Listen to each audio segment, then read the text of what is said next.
Ladies and gentlemen, Bitcoin has now gone the longest period of time in its entire price history without a 25% or more correction. It's literally making history with this upwards trend. It's also seeing now 6 consecutive green monthly candle closes. We've only ever seen that happen twice in Bitcoin's entire price history. Once was in 2020 in the peak bull market, and once was in 2012 when Bitcoin was valued under 10 US dollars. Bitcoin is breaking history left, right, and center. We're seeing abnormalities in the price action. We're seeing the bears just unable to drag Bitcoin downwards. But now we're facing a large threat. We're facing a structural threat from a macro trend. And the macro trend right now suggests that Bitcoin does finally go down. Will it occur? That's the question we're analyzing today. We've analyzed it for weeks on end, but we're getting into it a little bit further with new data. Let's get into it.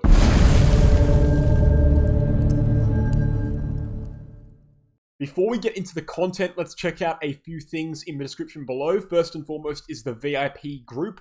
The information and results group is available for viewing in the description below. You'll find the pricing details and a PDF of all the historical trading results. We trade altcoins on VIP 3 to 4 times a week and have a 24/7 group chat. 79% win rate. Check it out. Then we have the BitGet and BingX exchanges.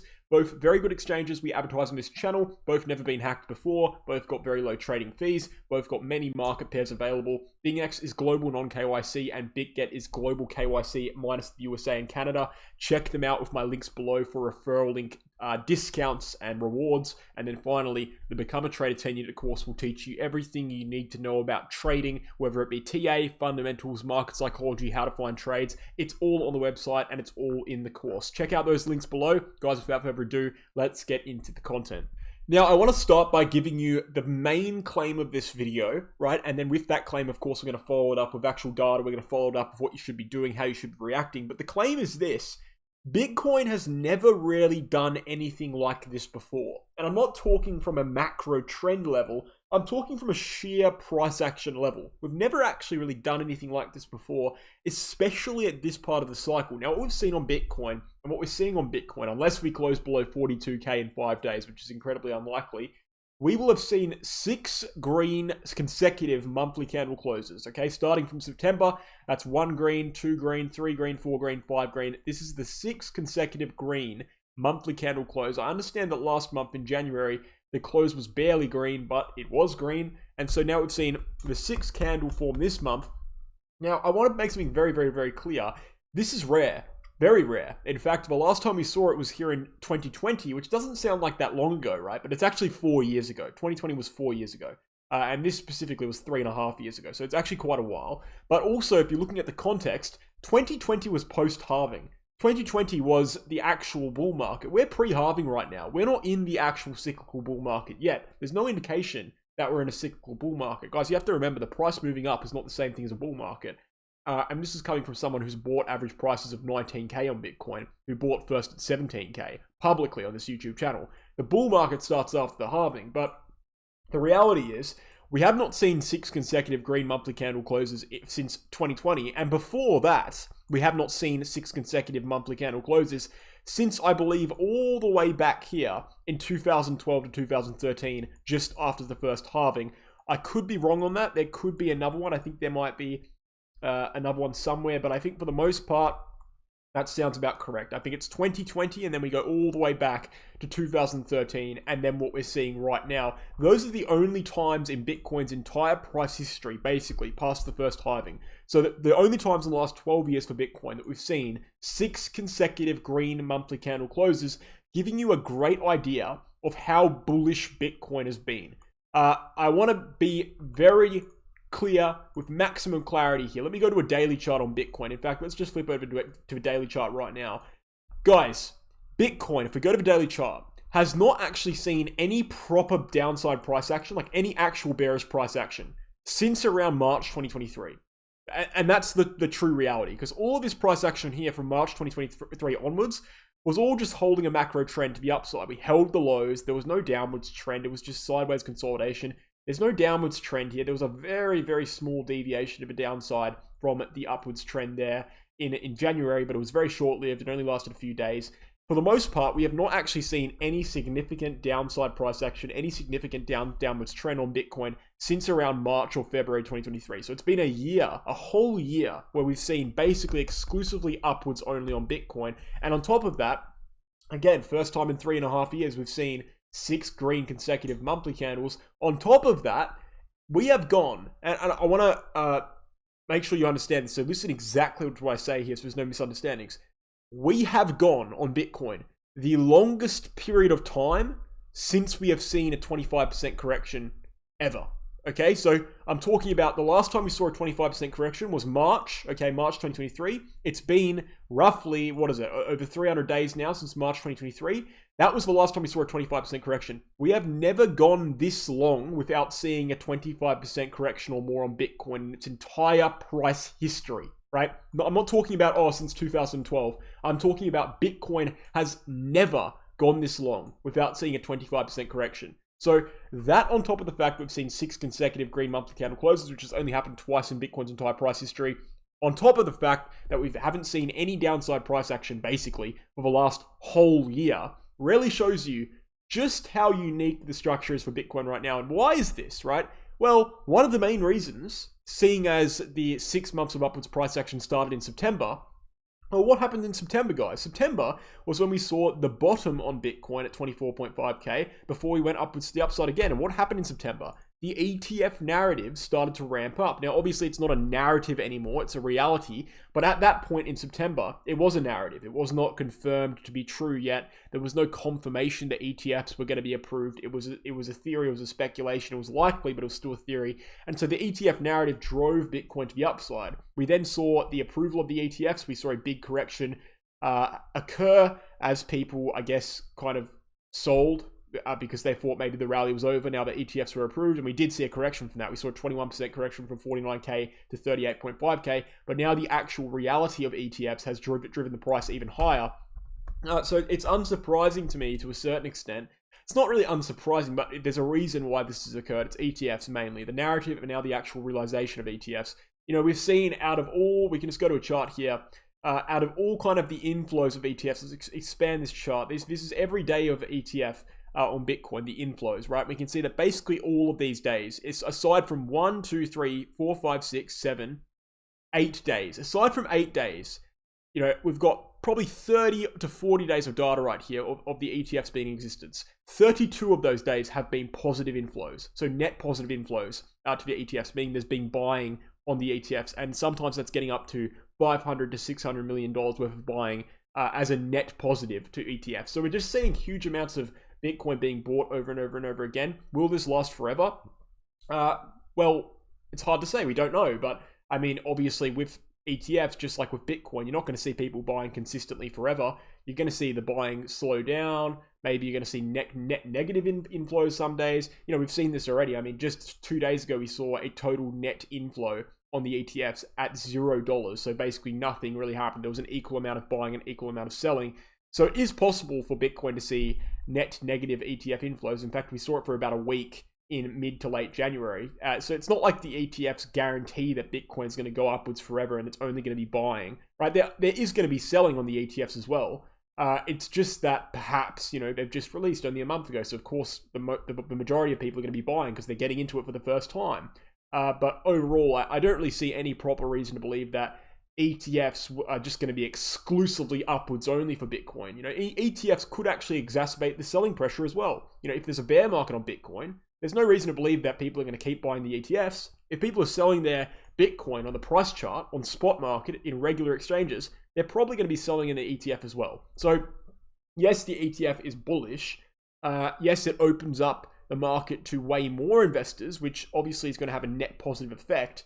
But to act like downside price action doesn't exist anymore because the ETFs exist, it is just irrational. I mean, obviously, people can click the sell button, you know, whether they have an ETF or not. They can still click sell. It's not like it's impossible to see negative inflows. In fact, we've seen it. You know, yeah, it's only been 8 days out of 40, sorry. But the fact of the matter is it can occur, it can exist, and we can't just, you know, because we've seen so much upside price action for 6 months, and because we've seen the longest period of time Bitcoin has ever maintained it has ever gone without seeing a 25% correction, that's not a reason to believe that Bitcoin will never see downside price action again. Okay, it's just the market has changed. So I wanted to really emphasize those points in this video because I don't think I've emphasized them too much in the past. Maybe I have, but the point is, Bitcoin right now in this rally and this upwards trend and what we've been seeing over the last 6 months and what we've been seeing really over the last year is not really normal in the traditional sense of the word. Now, it's not abnormal as per macro trends because we haven't really broken all-time highs. We haven't really done anything structurally that's too risky or too dangerous.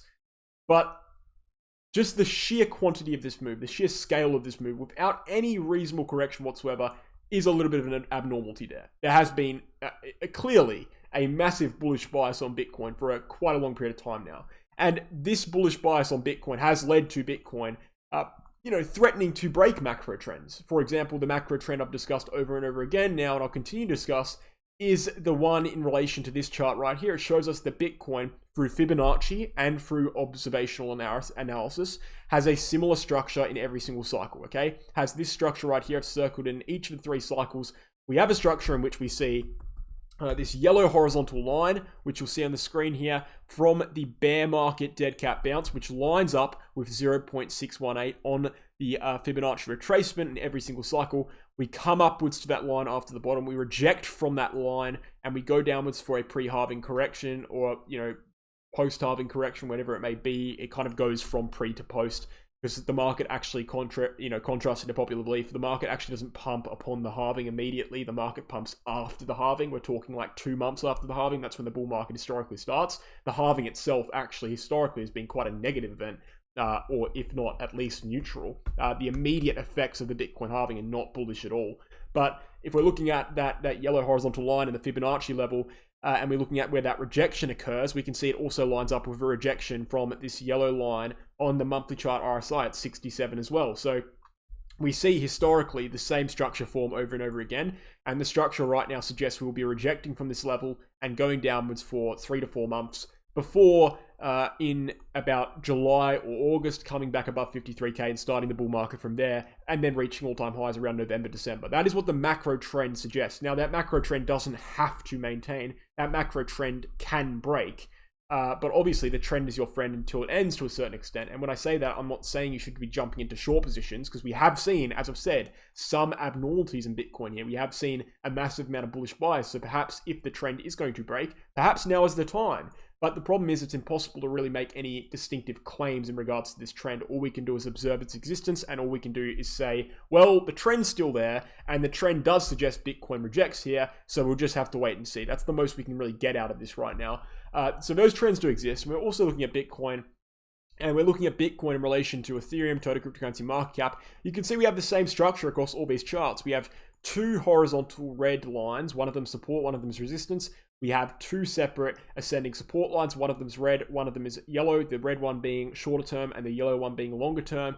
Same structure exactly on Ethereum, same structure exactly on total cryptocurrency market cap, and all 3 of these charts are rejecting from the upper red line right now or struggling with it as resistance, which means that if we break that level on all 3 of these charts, awesome. Bitcoin is going to go upwards and Bitcoin's probably going to perform extraordinarily well in this cycle, although it will have a degree of unpredictability because we'll be doing things we've never really done before. But if Bitcoin rejects from this level and all these charts reject from this level, yeah, cool. Bitcoin's going to go down for probably 2 to 3 months, but we will have macro predictability, and that macro predictability, which will be maintained, does suggest that Bitcoin will see a regular bull cycle, and so there's nothing to worry about. So if you understand what I'm saying here, what I'm saying is, regardless of what happens, Bitcoin and cryptocurrency will be much higher in 8 to 10 months than it will be now, okay? Bitcoin and cryptocurrency will be at all-time highs by the end of the year, regardless of the scenario that takes place, right? If we go downwards here, we correct for a few months, that doesn't really matter because at the end of the year, we're still going to be higher. That would just be abiding by what we've done previously. And if we break upwards here above this level at 53K, the chances are, even though it will be less predictable, Bitcoin will still be higher right now, higher at the end of the year than it is right now. So Bitcoin's in a really good position regardless of what occurs. What do I want to occur? What do I want to see occur? As I've said over and over again, I want Bitcoin to maintain the macro trends. And so I obviously want Bitcoin to go downwards here. I do. I want Bitcoin to go downwards for 2 months and then come back above this level at 53K in around July or August this year, because that would be the strictest obedience to the macro trend. And the macro trends obviously give us predictability, and without predictability, we can't make money. So that's what I want to happen. But what do I think is going to happen? I actually don't know. I genuinely do not know. What I can say is this. I am a very big believer in macro trends, and I believe the best thing you can do in a market is trust the trends until they come to an end. So I suppose that I'm more inclined to believe there's going to be a rejection here. But if there's not a rejection here, I wouldn't be surprised, because we've seen such a deviation. Not a deviation. It's not really deviation. It's the wrong word. We've seen such abnormalities, is the correct word, in just completely bullish price action with no stops whatsoever, no breaks whatsoever the past 6 months to a year, that it wouldn't surprise me if this time around we do break those macro trends. However, as I said, the macro trends are still valid, and so we have to trust them until they actually do break. When will they break? If Bitcoin breaks 53K, the macro trends will be broken. That doesn't mean the 4-year cycle will be broken. It means this macro trend will be broken. And if Bitcoin breaks 53K, we'll be at all-time highs within a couple of months, probably. But right now, they're not broken yet, and so I'm still trusting them more than I am trusting a speculative, unmeasurable bullish case. I still believe the macro trends are the most reliable data. They're the only data. It's the only measurable data. ETF inflows are not measurable data. You can only observe what they do in hindsight. With macro trends, you can actually forecast in the future. So macro trends are the most reliable thing in the cryptocurrency market.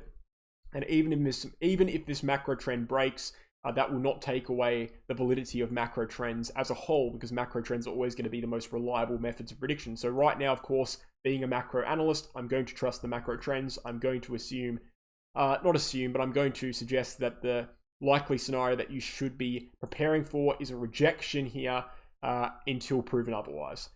So right now, what can I say about Bitcoin? Because a lot of this is just repetition of old information. I apologize for that. I can say that every single chart, Bitcoin, Ethereum, total cryptocurrency market cap, a lot of altcoins are facing the same structures right now. Even Bitcoin dominance is at resistance that stems back from 2016. Even the Bitcoin market cap is facing a resistance at $1 trillion US. All this stuff is at resistance in a time in which we're threatening a macro trend that's lasted close to 11 years, in a time in which we're seeing abnormalities in the price action, no real corrections for the past year, no real downside price action the past year. It puts us in a situation where Bitcoin has either never done this kind of thing before, or very rarely done this kind of thing before. It's acting very abnormally, very unusually. Nothing is really broken yet, but the hints are there, the indications are there, and we'll just have to see if they play out. There's not really much I can say confidently right now, and I apologize for that, because I understand people want someone who's going to say things confidently, like they want me to say, oh, Bitcoin's going down right now, Bitcoin's going up right now. It's just not something I can say at this point. I just don't see the data to say something like that. If we're trusting the macro trends, Bitcoin should go down. That's all I can say. But that doesn't mean the macro trend's going to work, because we've seen abnormalities running up to the test of the macro trend. So it's like, what are you even meant to predict? The fact of the matter is, right now, I'm not selling anything. I've got all my bags intact. I'm not selling, but I'm also not buying. And I'm certainly not loading long positions or short positions right now. Mostly I'm on the fence.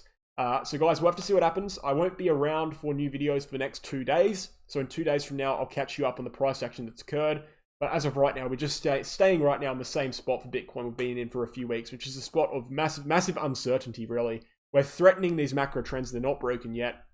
I've sounded really like a broken record for the last 3 weeks on Bitcoin. I apologize for it, but it has to be known. And you've got a situation where 40% of my viewers have not watched my videos before. It's the first time they've watched my videos. So yeah, I understand for viewers who watch this content daily, it might be getting repetitive by now, but I think you need to understand as well that 40% of people, nearly half of the people watching this video right now, have never seen a Wolf's Crypto video before, and out of the people who have, maybe 30% of them watch daily, and the other 70% don't watch daily, so they need these updates, they need to be reminded. So for the average viewer who I've been repeating content to, I apologize, but for everyone else, I hope you found it useful. Thanks for watching, hope you enjoyed. Leave a like, comment, subscribe, and when the market develops, I'll be sure to be here to give you updates with fresh content. Cheers guys, have a good one.